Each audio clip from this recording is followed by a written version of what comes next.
Hello learners, welcome to your favorite digital learning platform Unfold You. I am Virendra Singh, your physics mentor. And today in this session, we are going to discuss about some interesting things regarding SHM. And that is about time period and frequency of SHM. अभी तक देखिए हमने SHM में displacement of SHM देखी, then velocity देखी, then acceleration, फिर हमने energy of SHM देखी. अब हम देखते हैं कि टाइम पीरियड और फ्रीक्वेंसी इन SHM क्या होता है और उसको हम रिलेट करेंगे कुछ फिजिकल सिस्टम से, राइट? जैसे spring block system, pendulum system, ये सभी एग्जांपल्स हम ले चुके हैं. अब उनसे इनको रिलेट करेंगे, राइट? तो चलिए स्टार्ट करते हैं discussion. First is about a simple what is time period and frequency. अगर हम बात करें टाइम पीरियड की, किसी भी सिस्टम में SHM जो कर रहा है, what is time period? Time period is कि एक पूरा साइकिल कंप्लीट करने में कितना टाइम लगा, that is time period. Time period is the time taken to complete one cycle. Cycle का क्या मतलब है? मान लो आपके पास एक ऑब्जेक्ट अपनी मीन पोजीशन से शुरू हुआ, से y इज इक्वल टू 0 से, वो चल के अपनी एक्सट्रीम पोजीशन पे गया y is equal to a. इसके बाद दोबारा यहां से होता हुआ अपनी नेगेटिव एक्सट्रीम पोजीशन पे पहुंचा, that is y is equal to minus a, और इसके बाद दोबारा अपनी मीन पोजीशन पे पहुंचा. This is called one time period और वन साइकिल या वन ऑसिलेशन, राइट? तो ये पूरा साइकिल कंप्लीट करने में उसको कितना टाइम लगा, वो हमारा टाइम पीरियड होता है. और वहीं पे अगर हम बात करें फ्रीक्वेंसी की, तो फ्रीक्वेंसी क्या होती है? Frequency is number of cycles in 1 second, कि एक सेकेंड में कितने साइकिल्स कंप्लीट कर रहा है, that is frequency, right? Number of cycles पर सेकेंड. अब जैसे हम कहते हैं कि फ्रीक्वेंसी से 50 हर्ट्ज, राइट? आपने सुना होगा कि हमारे हाउस होल्ड सप्लाई जो फ्रीक्वेंसी है that is 50 hertz. So what is the meaning of that 50 hertz? इस 50 हर्ट्ज का यहां मीनिंग क्या है? इट मींस कि एक सेकंड में जो हमारा करंट है वो 50 साइकिल्स कंप्लीट कर रहा है, that is the meaning, right?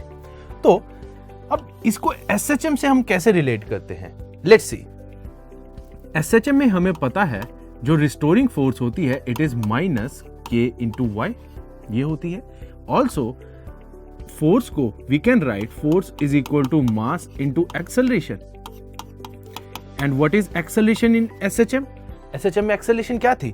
It is minus omega square y, और फोर्स को मैं लिख देता हूं minus k into y. So minus k into y is equal to minus m omega square y. y and y will cancel out, negative and negative will cancel out. I will get k by m is equal to omega square.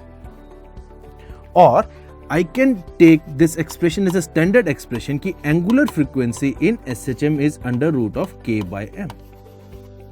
Under root of k by m. Right? तो अब देखिए, omega is what? Angular frequency. k क्या चीज है? k जो होता है हमारा, this is inertia और spring constant, और inertia of spring, this is spring constant. ये spring constant होता है और ये क्या है? ये mass constant है, mass को relate करने वाली term, right? So omega is under root k by m. अब यहां से हम एक और चीज को relate कर सकते हैं, that is time period. What is time period? अगर मैं SHM की बात करूं तो time period क्या होता है? Time period is 2 pi by omega. Time period is 2 pi by omega. And what is omega here? तो omega की वैल्यू अगर मैं सब्स्टिट्यूट करूं, I can write as 2 pi into under root of m upon k. ऐसे लिख सकते हैं, right? Because omega is under root k by m. तो k by m लिखेंगे तो k नीचे आ जाएगा, m ऊपर चला जाएगा. So this is the general expression of time period in SHM, which is 2 pi under root m by k. Right? अब देखिए, इससे समझते हैं एक स्प्रिंग ब्लॉक सिस्टम से. मान लीजिए ये मेरे पास एक स्प्रिंग ब्लॉक सिस्टम है, मास है m और स्प्रिंग कांस्टेंट है k. तो अब मुझे इसके लिए अगर टाइम पीरियड लिखना है तो मैं डायरेक्टली लिख सकता हूं, it will be 2 pi under root of m/k मैं डायरेक्टली लिख सकता हूं, राइट? अब यहीं से एक चीज जरा सोच के बताइए, ये है टाइम पीरियड 2 पाई अंडर, क्या हम यहां से फ्रीक्वेंसी लिख सकते हैं? Yes, we know frequency is inverse of time period, so it will be 1/2 pi under root k by m। तो हम फ्रीक्वेंसी भी लिख सकते हैं। तो आपको ये एक्सप्रेशन याद रखना है, t is equal to 2 pi under root m by k, right? और अगर ये एक्सप्रेशन याद है, आप डायरेक्टली टाइम पीरियड लिख सकते हैं किसी भी स्प्रिंग ब्लॉक सिस्टम का। अब ये जो स्प्रिंग ब्लॉक सिस्टम है, इसमें डिफरेंट वेरिएशंस पॉसिबल हैं, राइट? डिफरेंट वेरिएशंस पॉसिबल हैं। लेट्स सी, अगर मान लो कुछ आपको ऐसा दे दिया जाए कि अब आपके पास जो स्प्रिंग्स हैं दे आर इन पैरेलल, आपके पास स्प्रिंग्स पैरेलल में है, what will happen in that case? तो हमेशा याद रखना, जब स्प्रिंग्स पैरेलल में है तो हम क्या करते हैं, हम इन तीनों का एक इफेक्टिव k निकालते हैं, k इफेक्टिव या k इक्विवेलेंट। तो k इक्विवेलेंट स्प्रिंग में जब तीन स्प्रिंग्स पैरेलल में होंगे तो वो क्या होगा? It will be k1 plus k2 plus k3। It will be simply k1 plus k2 plus k3। और मुझे टाइम पीरियड अगर लिखना है, it will be 2 pi under root of m/k। m/k नहीं लिखूंगा, k इक्विवेलेंट लिखूंगा। तो मेरा जो एक्सप्रेशन आ जाएगा finally, it will be 2 pi under root of m by k1 plus k2 plus k3। ये होगा time period 2 pi under root of m upon k1 plus k2 plus k3। This will be my time period of this spring block system, जहां मेरे पास springs किस में है? Parallel में, right?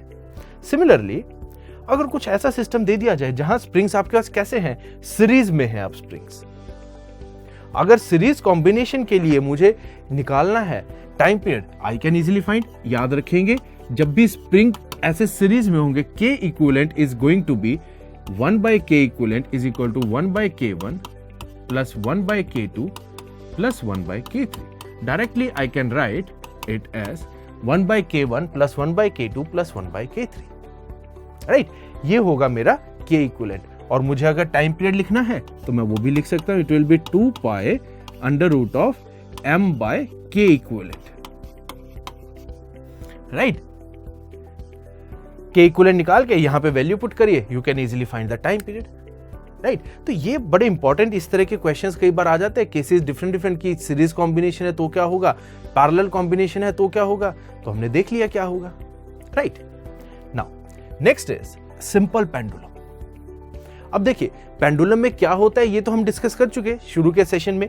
और pendulum में क्या होता है कि आपके पास ये एक बॉल है कोई भी, और ये ऐसे थ्रेड के साथ टाइड है, तो ये इधर जाएगी और इधर इस तरह से लाइक दिस ऑसिलेशंस करेंगी। और ये जो ऑसिलेशंस होती हैं कौन सी होती है? Simple harmonic oscillations. ये भी हम देख चुके हैं, पहले सेशन में हमने सारी चीजें डिस्कस की थी, राइट? और यहां पे अगर इसके लिए मुझे टाइम पीरियड लिखना है, so always remember it is 2 pi under root of L by G, where what is L? L is the length of the pendulum. This is length. L is the length of the thread. This length is L. ये वाली जो length है, this is L. And G is what? Acceleration due to gravity. So this is the expression for time period of a simple pendulum, which is 2 pi under root of L by G. Right?